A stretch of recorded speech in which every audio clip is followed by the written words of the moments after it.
joint meeting will come to order.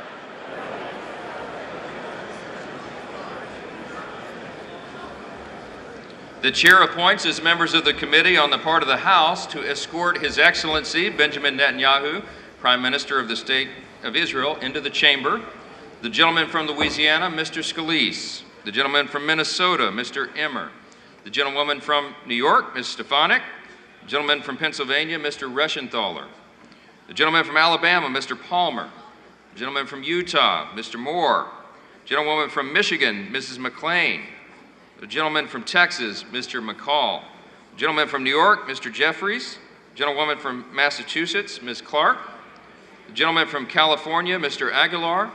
The gentleman from California, Mr. Liu. The gentlewoman from Florida, Ms. Wasserman Schultz. The gentleman from California, Mr. Sherman. The gentleman from Illinois, Mr. Schneider. And the gentleman from New Jersey, Mr. Gottheimer. The acting president pro temp of the Senate, at the direction of that body, appoints the following senators as members of the committee on the part of the Senate to escort His Excellency Benjamín Netanyahu, Prime Minister of Israel, into the House chamber. The senator from West Virginia, Mr. Manchin.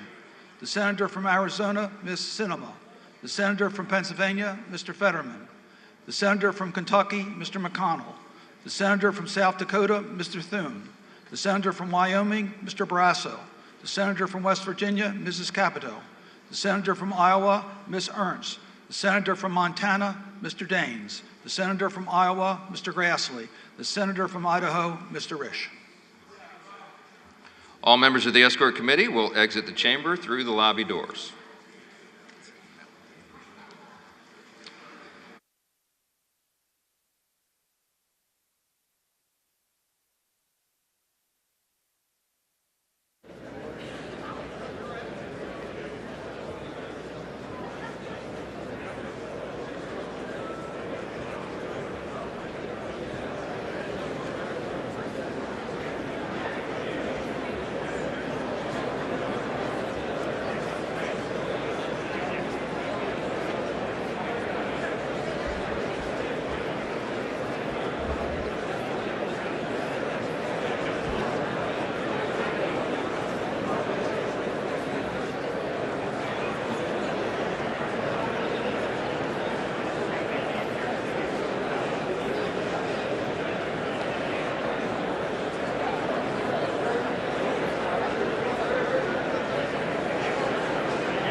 Members of Congress, I have the announcement. Mr. Speaker, the Dean of the Diplomatic Corps.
Mr. Speaker, the Prime Minister of the State of Israel.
Members of Congress, I now have the high privilege and distinct honor of presenting to you His Excellency Benjamín Netanyahu, Prime Minister of Israel.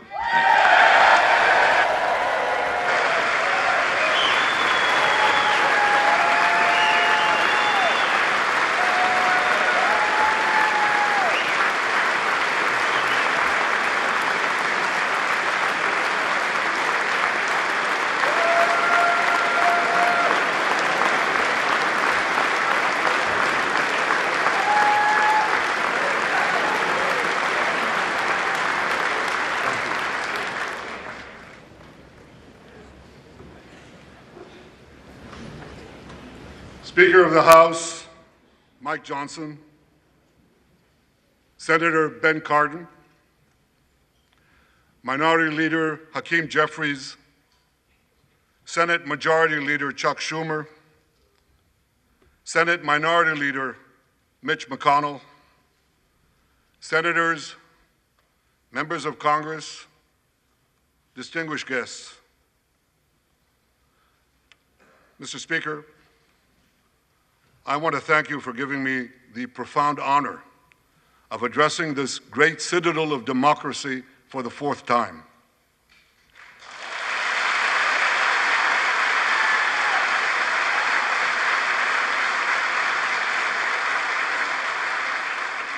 We meet today at a crossroads of history. Our world is in upheaval.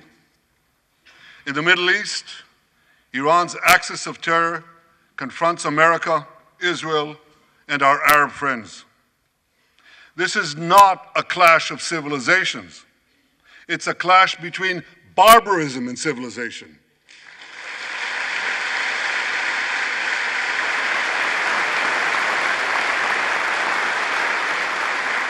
It's a clash between those who glorify death and those who sanctify life.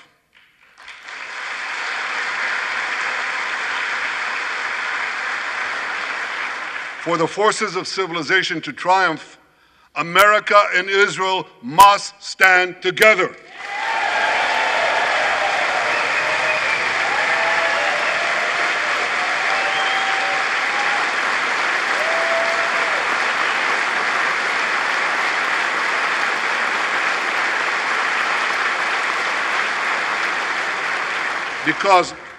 Because when we stand together, something very simple happens. We win, they lose.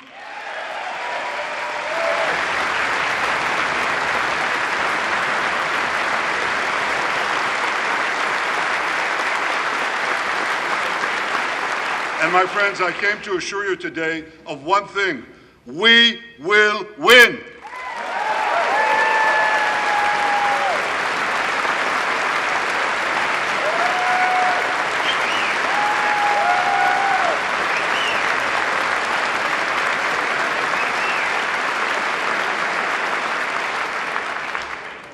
Ladies and gentlemen, like December 7th, 1941, and September 11th, 2001, October 7th is a day that will forever live in infamy. It was the Jewish holiday of Simchat Torah. It began as a perfect day, not a cloud in the sky. Thousands of young Israelis were celebrating at an outdoor music festival. And suddenly, at 6:29 a.m., as children were still sleeping soundly in their beds in the towns and kibbutzim next to Gaza, suddenly heaven turned into hell. 3,000 Hamas terrorists stormed into Israel. They butchered 1,200 people from 41 countries, including 39 Americans. Proportionately, compared to our population size, that's like 20 9/11s in one day. And these monsters, they raped women, they beheaded men, they burnt babies alive, they killed parents in front of their children,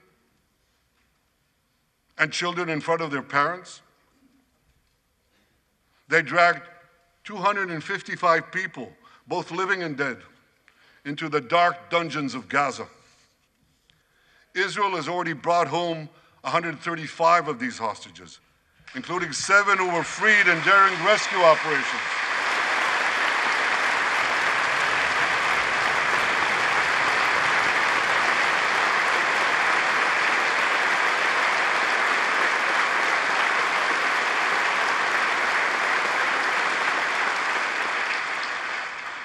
One of those freed hostages, Noor Gamani, is here in the gallery, sitting near my wife, Sarah.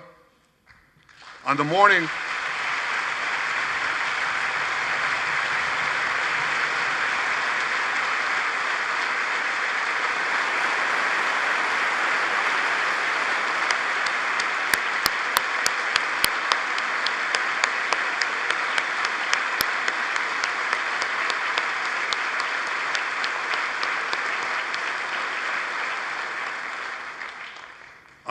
of October 7th, the entire world saw Noah's look of desperation as she was violently abducted to Gaza on the back of a motorcycle.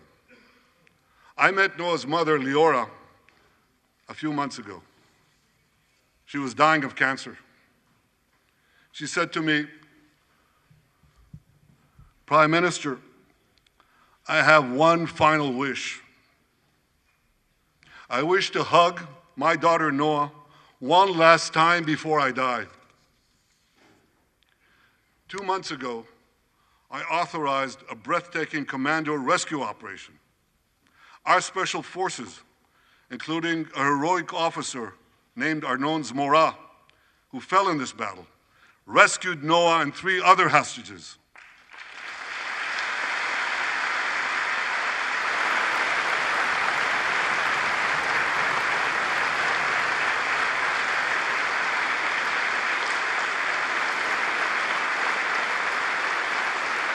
Noah, I think it's one of the most moving things. When Noah was reunited with her mother, Leora, and her mother's last wish came true. Noah, we're so thrilled to have you with us today. Thank you.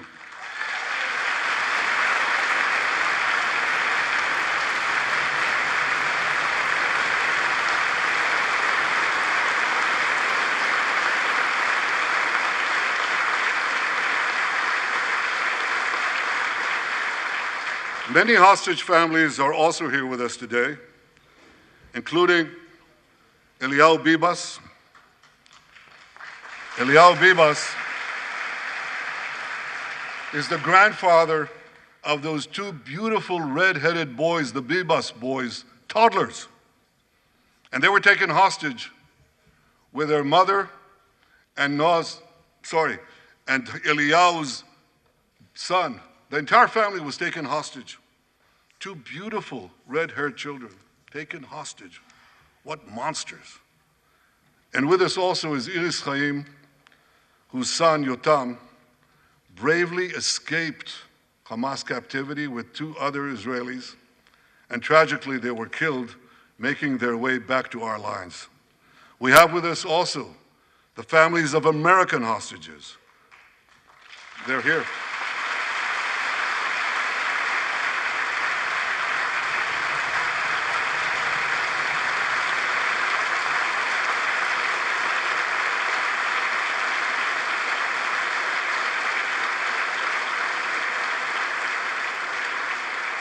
The pain these families have endured is beyond words.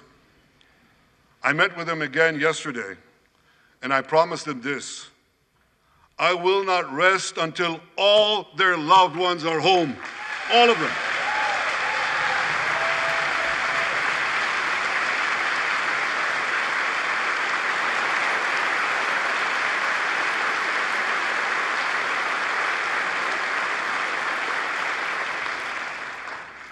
As we speak, we're actively engaged in intensive efforts to secure their release, and I'm confident that these efforts can succeed. Some of them are taking place right now.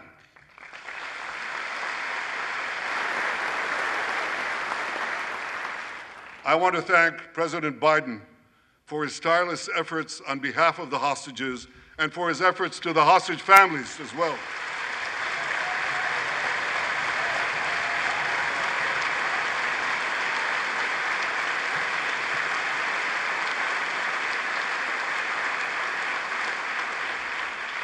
I thank President Biden for his heartfelt support for Israel after the savage attack on October 7th. He rightly called Hamas sheer evil. He dispatched 2 aircraft carriers to the Middle East to deter a wider war. And he came to Israel to stand with us during our darkest hour, a visit that will never be forgotten.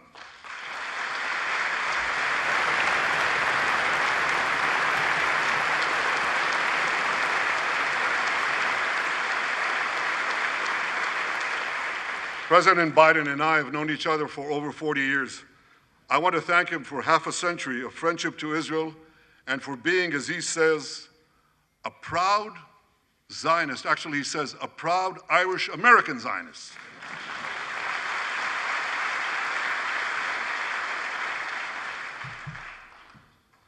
My friends, for more than 9 months, Israel's soldiers have shown boundless courage. With us today,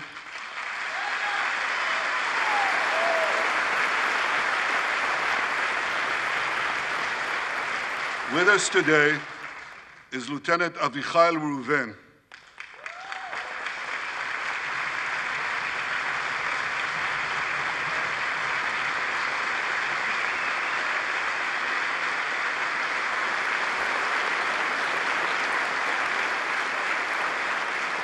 Avichai is an officer in the Israeli paratroopers. His family immigrated to Israel from Ethiopia. In the early hours of October 7th, Avichai heard the news of Hamas's bloody rampage. He put on his uniform, grabbed his rifle, but he didn't have a car. So he ran 8 miles to the front lines of Gaza to defend his people.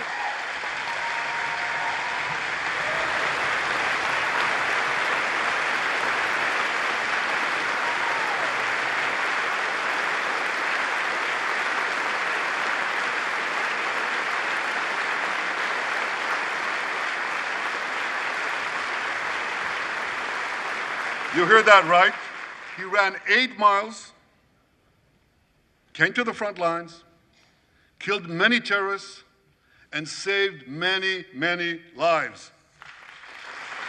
Avichai, we all honor your remarkable heroism. Another Israeli is with us here today, and he's stand up right next to Avichai. This is Master Sergeant Ashraf al-Bakhiri.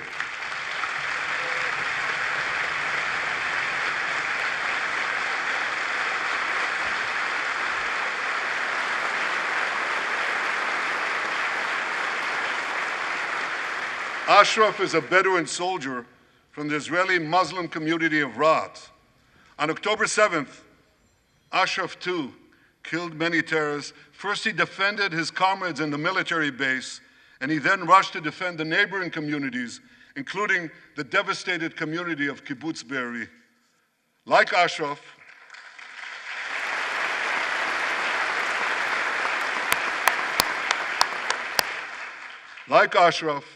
the Muslim soldiers of the IDF fought alongside their Jewish, Druze, Christian, and other comrades in arms with tremendous bravery.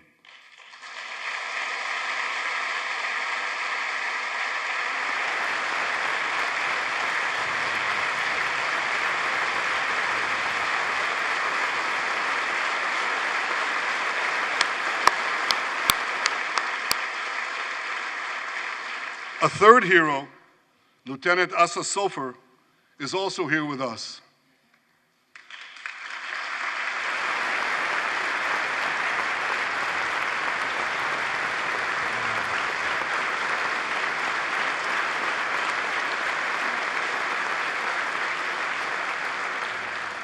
Asa fought as an officer in the Tank Corps, and he was wounded in battle.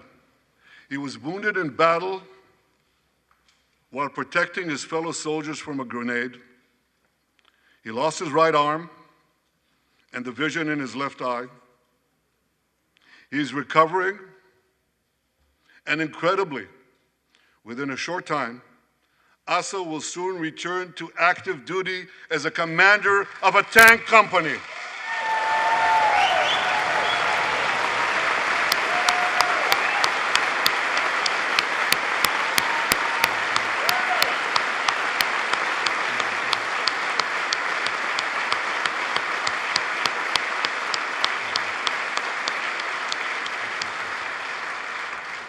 I just learned there is a fourth hero here, Lieutenant Jonathan Ben Chamo, who lost a leg in Gaza and continued to fight.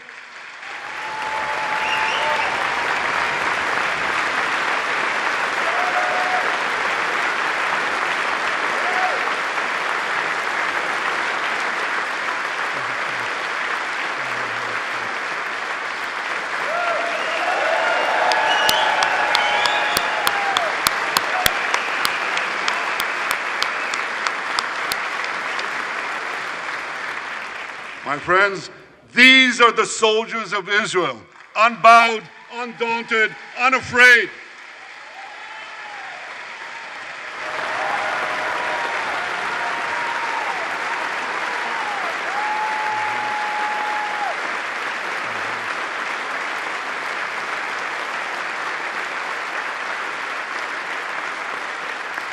As the Bible says, Am kelavi yakum.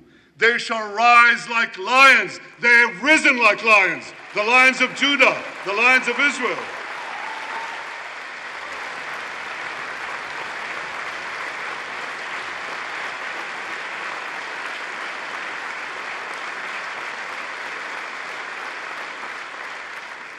Ladies and gentlemen, the men and women of the IDF come from every corner of Israeli society, every ethnicity, every color, every creed, left and right, religious and secular.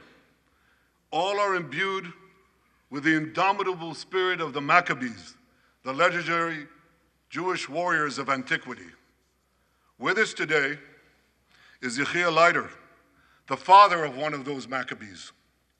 Yechiel's father escaped the Holocaust and found refuge in America. As a young man, Yechiel moved to Israel and raised a family of 8 children. He named his eldest son, Moshe, after his late father. Moshe became an exemplary officer in one of our elite commando units.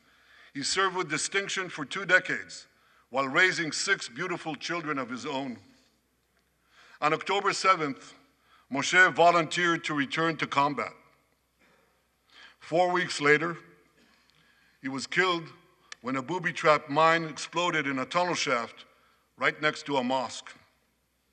At his son's funeral, Yechiel said this: "If the state of Israel had not been established after the Holocaust, the image engraved in our collective memory would have been the photograph of that helpless Jewish boy in the Warsaw Ghetto holding his hands up in the air with Nazi rifles pointed at him. But because of the birth of Israel," Yechiel continued, "because of the courage of soldiers like my son Moshe, the Jewish people are no longer helpless in the face of our enemies."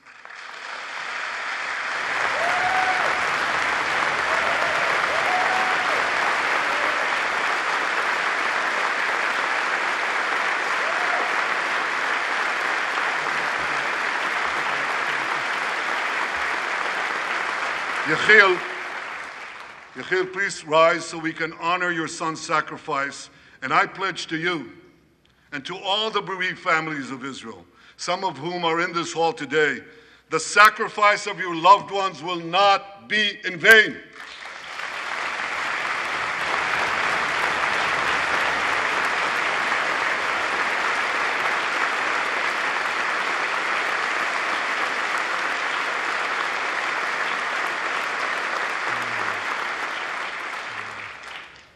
It will not be in vain because for Israel, never again must never be an empty promise. It must always remain a sacred vow. And after October 7th, never again is now.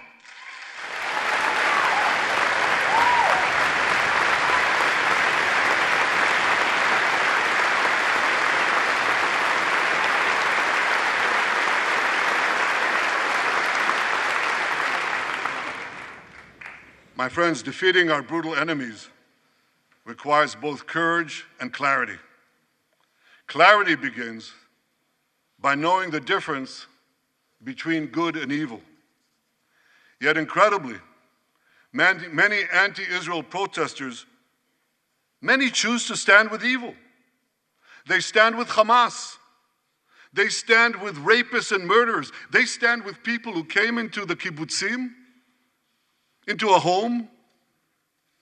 The parents hid the children, the 2 babies, in the attic, in a secret attic. They murdered the families, the parents. They found the secret latch to the hidden attic, and then they murder the babies. These protesters stand with them. They should be ashamed of themselves.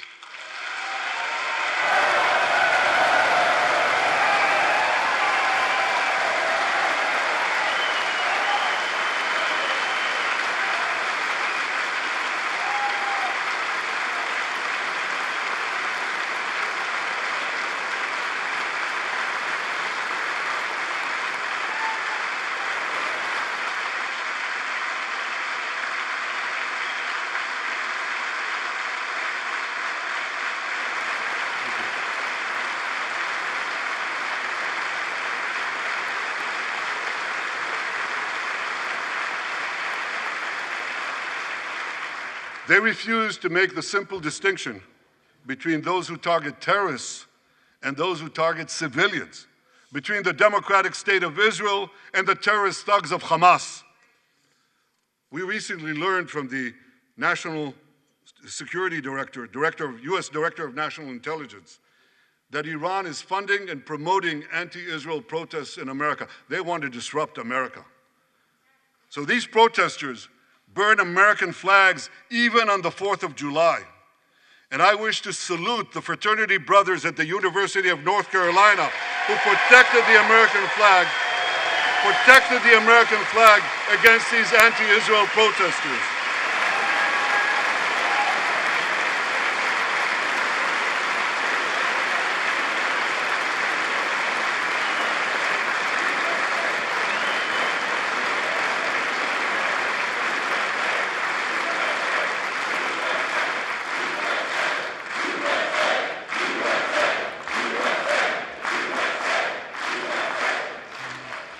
For all we know, Iran is funding the anti-Israel protests that are going on right now outside this building. Not that many, but they're there, and throughout the city. Well, I have a message for these protesters. When the tyrants of Tehran, who hang gays from cranes and murder women for not covering their hair, are praising, promoting, and funding you, you have officially become Iran's useful idiots.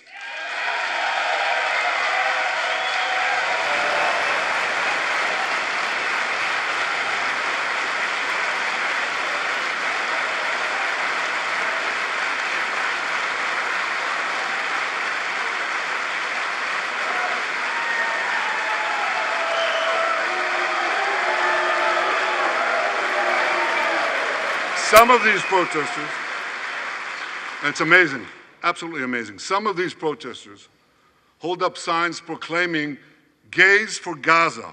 They might as well hold up signs saying chickens for KFC.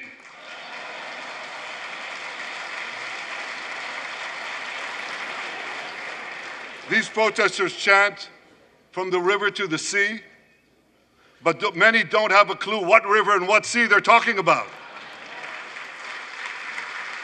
They not only get an F in geography, they get an F in history. They call Israel a colonialist state. Don't they know that the land of Israel is where Abraham, Isaac, and Jacob prayed, where Isaiah and Jeremiah preached, and where David and Solomon ruled?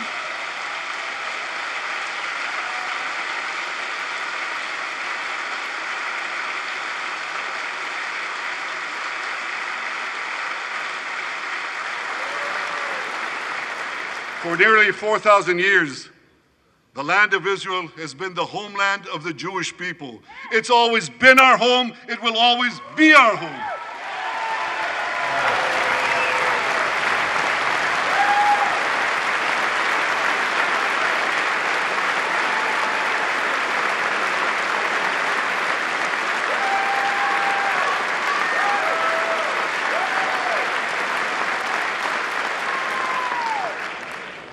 It's not only the campus protesters who get it wrong. It's also the people who run those campuses. 80 years after the Holocaust, the presidents of Harvard, Penn, and I'm ashamed to say my alma mater, MIT, couldn't bring themselves to condemn the calls for the genocide of Jews. You remember what they said? They said, it depends on the context. Well, let me give these befuddled academics a little context.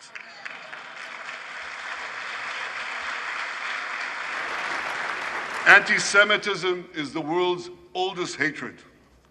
For centuries, the massacre of Jews was always preceded by wild accusations. We were accused of everything from poisoning wells, to spreading plagues, to using the blood of slaughtered children to bake Passover matzahs. These preposterous anti-Semitic lies led to persecution, mass murder, and ultimately to history's worst genocide, the Holocaust.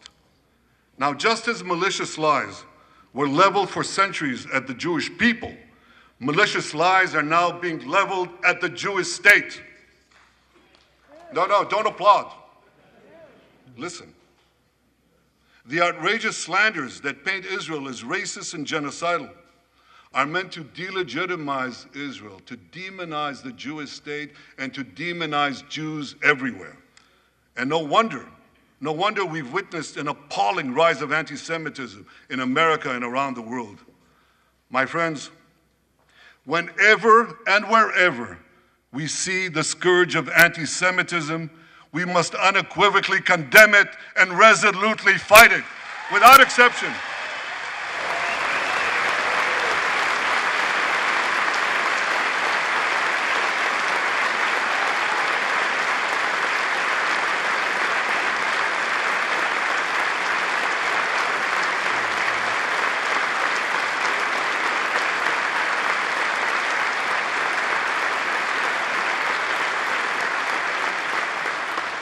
And don't be fooled when the blood libels against the Jewish state come from people who wear fancy silk robes and speak in lofty tones about law and justice.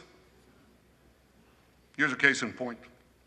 The prosecutor of the International Criminal Court has shamefully accused Israel of deliberately starving the people of Gaza. This is utter, complete nonsense. It's a complete fabrication.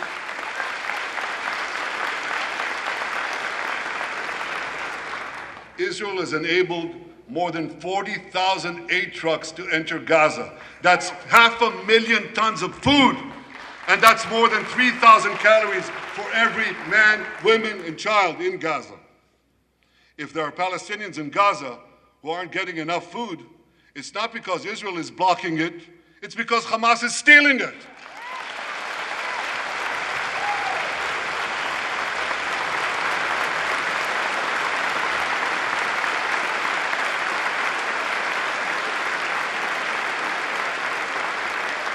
So much for that lie, but here's another.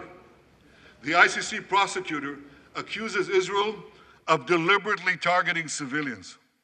What in God's green earth is he talking about? The IDF has dropped millions of flyers, sent millions of text messages, made hundreds of thousands of phone calls to get Palestinian civilians out of harm's way. But at the same time, Hamas does everything in its power to put Palestinian civilians in harm's way. They fire rockets from schools, from hospitals, mosques. They even shoot their own people when they try to leave the war zone. A senior Hamas official, Fatri Hamad, boasted, listen to this, he boasted that Palestinian women and children excel at being human shields. His words, excel at being human shields. What monstrous evil. For Israel, every civilian death is a tragedy. For Hamas, it's a strategy. They actually want Palestinian civilians to die so that Israel will be smeared in the international media and be pressured to end the war before it's won. This would enable Hamas to survive another day and, as they vowed, to carry out October 7th again and again and again. Well, I want to assure you, no matter what pressure is brought to bear, I will never allow that to happen.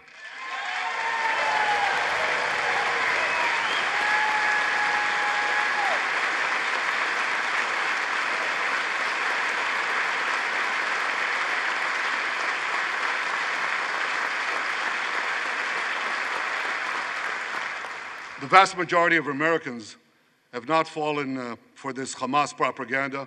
They continue to support Israel. And I want to say thank you, America, and thank you, senators and House members who continue to support us, continue to support Israel, continue to support the truth and see through the lies.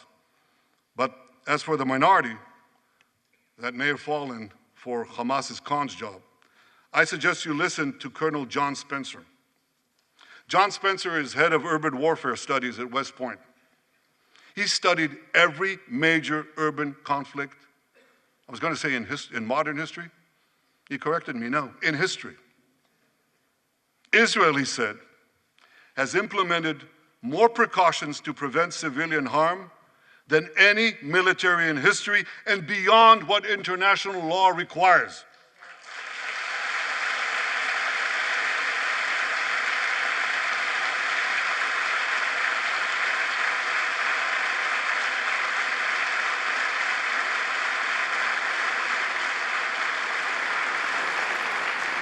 That's why, despite all the lies you've heard, the war in Gaza has one of the lowest ratios of combatants to non-combatants casualties in the history of urban warfare. And you want to know where it's lowest in Gaza? It's lowest in Rafah. In Rafah. Remember what so many people said? If Israel goes into Rafah, there'll be thousands, maybe even tens of thousands of civilians killed. Well, last week, I went into Rafah. I visited our troops as they finished fighting Hamas's remaining terrorist battalions. I asked the commander there, how many terrorists did you take out in Rafah? He gave me an exact number, 1,203. I asked him, how many civilians were killed? He said, Prime Minister, practically none, with the exception of a single incident where shrapnel from a bomb hit a Hamas weapons depot and unintentionally killed 24 people. The answer is practically none. You want to know why? Because Israel got the civilians out of harm's way, something people said we could never do, but we did it.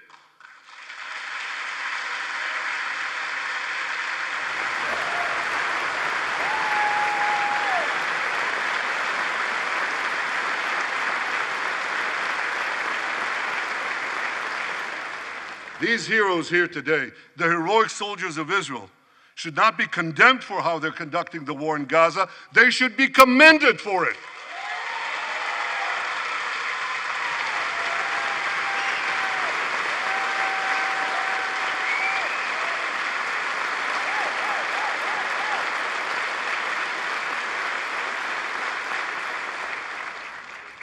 I want to thank all of you here today who forcefully opposed the false accusations of the ICC and stood up for the truth. These lies are not only libelous, they're downright dangerous. The ICC is trying to shackle Israel's hands and prevent us from defending ourselves. And if Israel's hands are tied, America is next. And I'll tell you what else is next. The ability of all democracies to fight terrorism will be imperiled. That's what's on the line. So let me assure you, the hands of the Jewish state will never be shackled. Israel will always defend itself.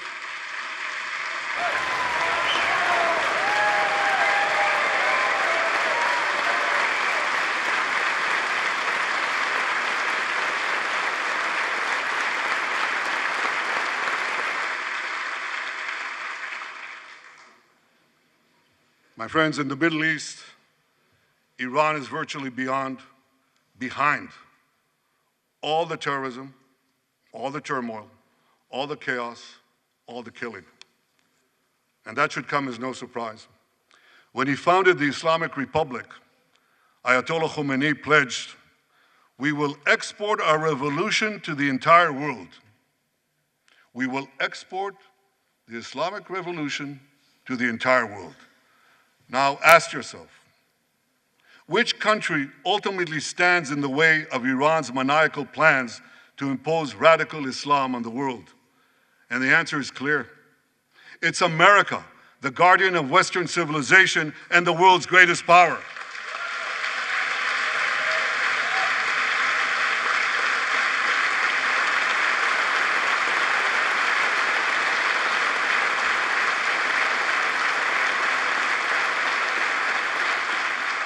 That's why Iran sees America as its greatest enemy.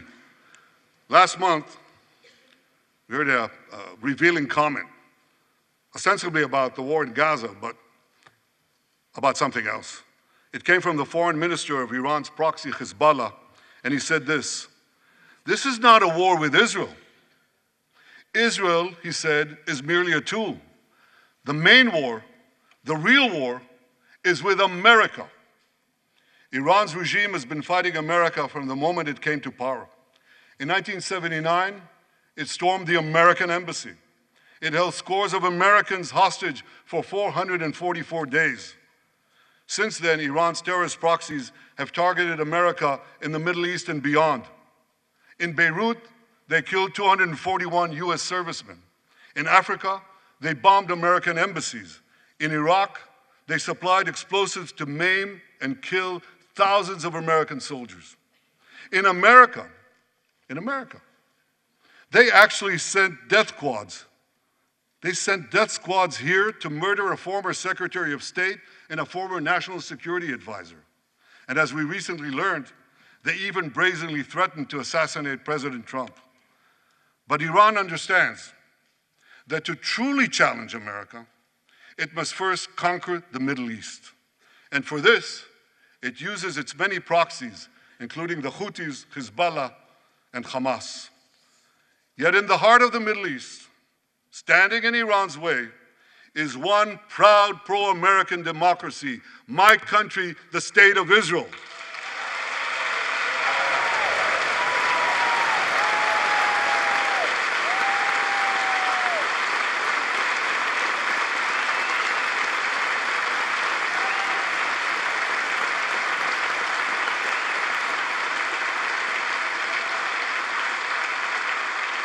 That's why the mobs in Tehran chant death to Israel before they chant death to America. For Iran, Israel is first, America is next. So when Israel fights Hamas, we're fighting Iran. When we fight Hezbollah, we're fighting Iran. When we fight the Houthis, we're fighting Iran. And when we fight Iran, we're fighting the most radical and murderous enemy of the United States of America. And one more thing. When Israel acts to prevent Iran from developing nuclear weapons that could destroy Israel and threaten every American city, every city that you come from, we're not only protecting ourselves, we're protecting you.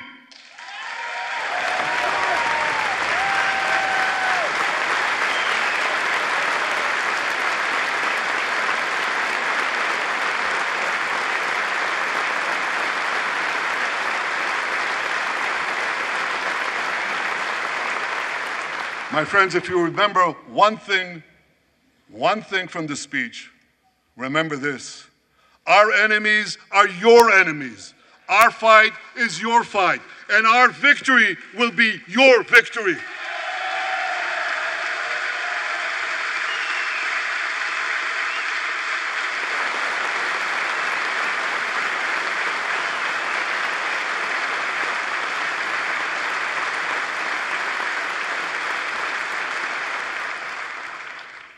Ladies and gentlemen, that victory is in sight. Israel's defeat of Hamas will be a powerful blow to Iran's axis of terror. Another part of that axis, Hezbollah, attacked Israel on October 8th, a day after the Hamas attack. It has launched thousands of missiles and drones against us. 80,000 of our citizens in northern Israel evacuated their homes, becoming effectively refugees in their own land. We are committed to returning them home. We prefer to achieve this diplomatically, but let me be clear. Israel will do whatever it must do to restore security to our northern border and return our people safely to their homes.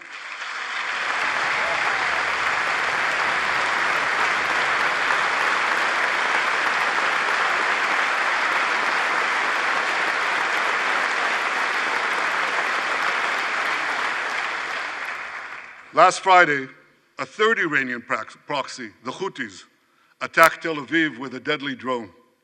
It exploded a few hundred feet from the American consulate, killing one person and injuring 9. On Saturday, I authorized a swift response to that attack. All our enemies should know this. Those who attack Israel will pay a very heavy price. And as we defend ourselves,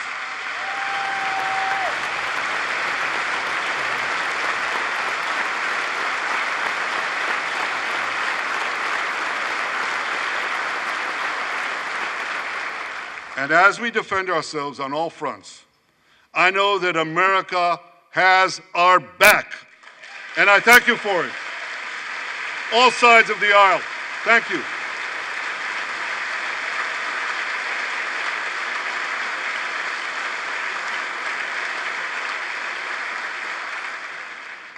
My friends, for decades, America has provided Israel with generous military assistance, and a grateful Israel has provided America with critical intelligence that saved many lives. We've jointly developed some of the most sophisticated weapons on earth. I choose my words carefully. We've jointly developed some of the most sophisticated weapons on earth that help protect both our countries. And we also help keep American boots, we help keep Americans' boots off the ground while protecting our shared interests in the Middle East.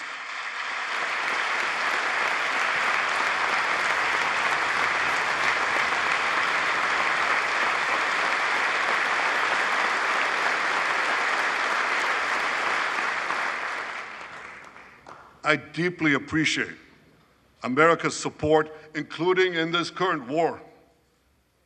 But this is an exceptional moment. Fast-tracking U.S. military aid can dramatically expedite an end to the war in Gaza and help prevent a broader war in the Middle East. In World War II, as Britain fought on the front lines of civilization, Winston Churchill appealed to Americans with these famous words: "Give us the tools and we'll finish the job." Today, as Israel fights on the front line of civilization, I too appeal to America. Give us the tools faster and we'll finish the job faster.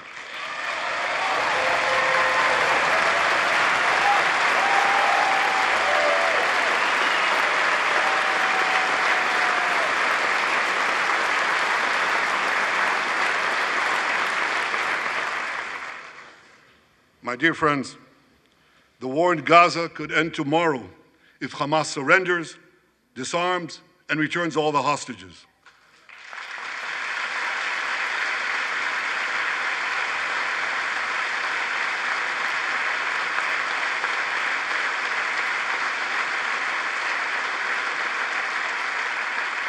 But if they don't, Israel will fight until we destroy Hamas's military capabilities, end its rule in Gaza, and bring all our hostages home.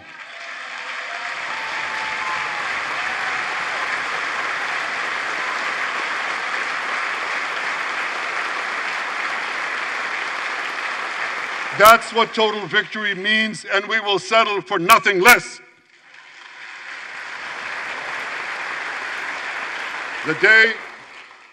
The day after we defeat Hamas, a new Gaza can emerge. My vision for that day is of a demilitarized and de-radicalized Gaza. Israel does not seek to resettle Gaza, but for the foreseeable future, we must retain overriding security control there to prevent the resurgence of terror, to ensure that Gaza never again poses a threat to Israel.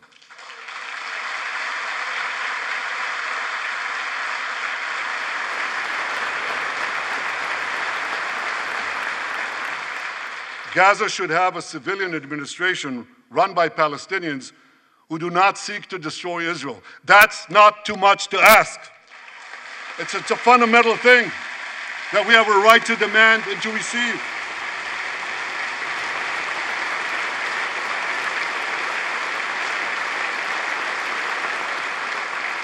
A new generation of Palestinians must no longer be taught to hate Jews, but rather to live in peace with us.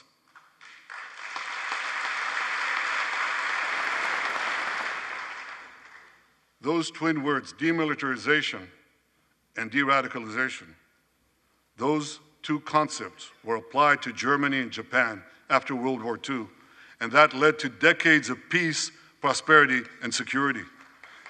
Following our victory, with the help of regional partners, the demilitarization and de-radicalization of Gaza can also lead to a future of security, prosperity, and peace. That's my vision for Gaza.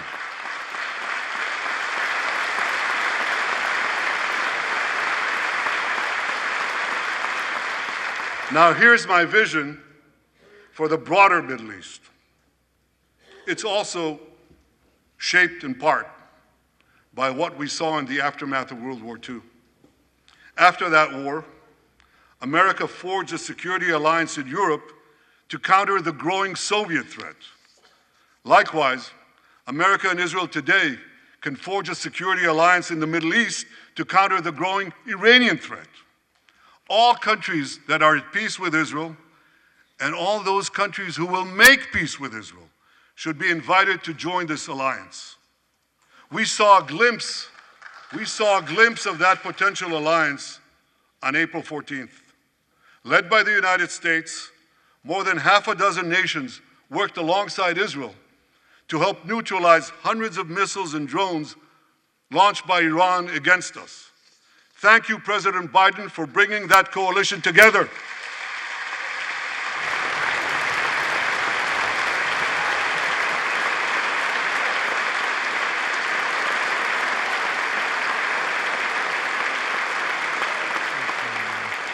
The new alliance I envision would be a natural extension of the groundbreaking Abraham Accords.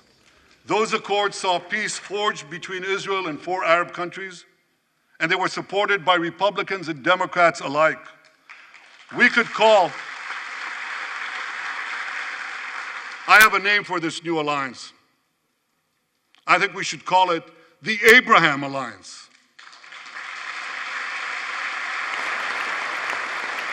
I want to thank President Trump for his leadership in brokering the historic Abraham Accords.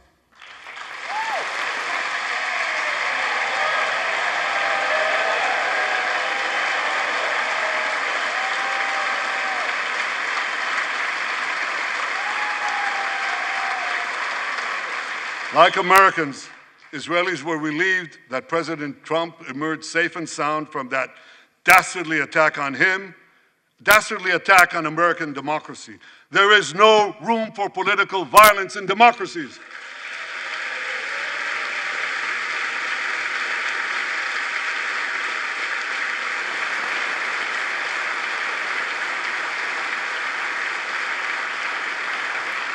I also want to thank President Trump for all the things he did for Israel, from recognizing Israel's sovereignty over the Golan Heights, to confronting Iran's aggression, to recognizing Jerusalem as our capital and moving the American embassy there.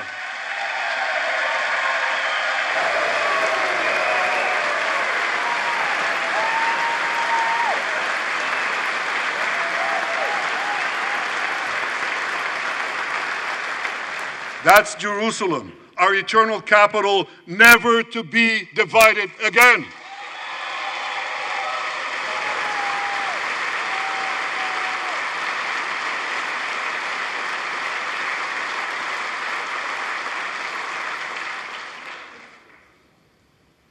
My dear friends, Democrats and Republicans, despite these times of upheaval, I'm hopeful about the future. I'm hopeful about Israel because my people, the Jewish people, emerged from the depths of hell, from dispossession and genocide. And against all odds, we restored our sovereignty in our ancient homeland. We built a powerful and vibrant democracy, a democracy that pushes the boundaries of innovation for the betterment of all humanity. I'm hopeful about America because I'm hopeful about Americans. I know how much the people of this country have sacrificed to defend freedom. America will continue to be a force for light and good in a dark and dangerous world. For free peoples everywhere, America remains the beacon of liberty its extraordinary founders envisioned back in 1776.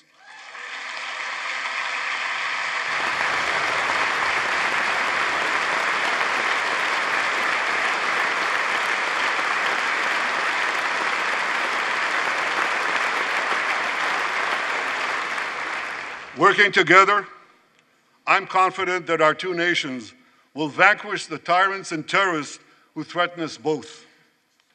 As Israel's Prime Minister, I promise you this: no matter how long it takes, no matter how difficult the road ahead, Israel will not relent, Israel will not bend. We will defend our land, we will defend our people, we will fight until we achieve victory. Victory over liberty, rather victory of liberty over tyranny, victory of life over death, victory of good over evil. That's our solemn commitment.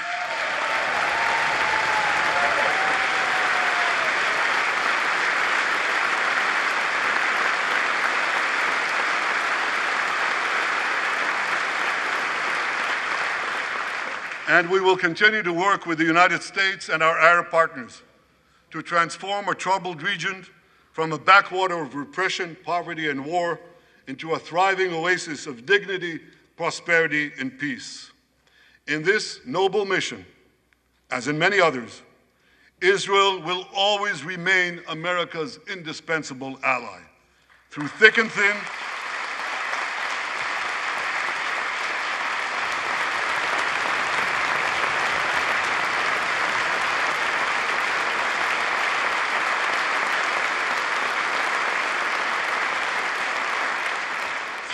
thin, in good times and in bad, Israel will always be your loyal friend and your steadfast partner. On behalf of the people of Israel, I came here today to say thank you, America. Thank you for your support and solidarity. Thank you for standing in Israel, with Israel, in our hour of need. Together we shall defend our common civilization. Together we shall secure a brilliant future for both our nations.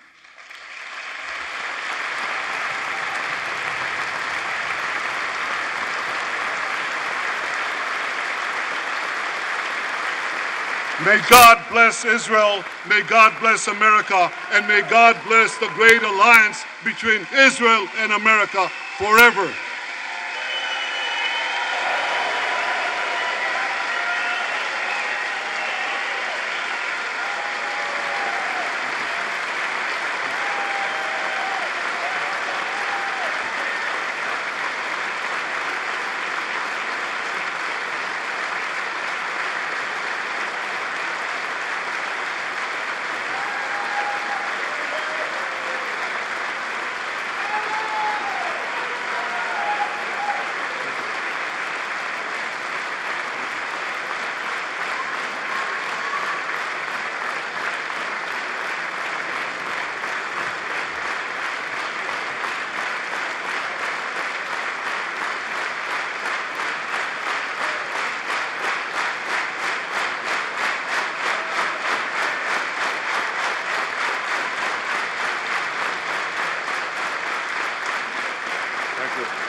purpose of the joint meeting having been completed, the chair declares the joint meeting of the two houses now dissolved. The House will continue in recess, subject to the call of the chair.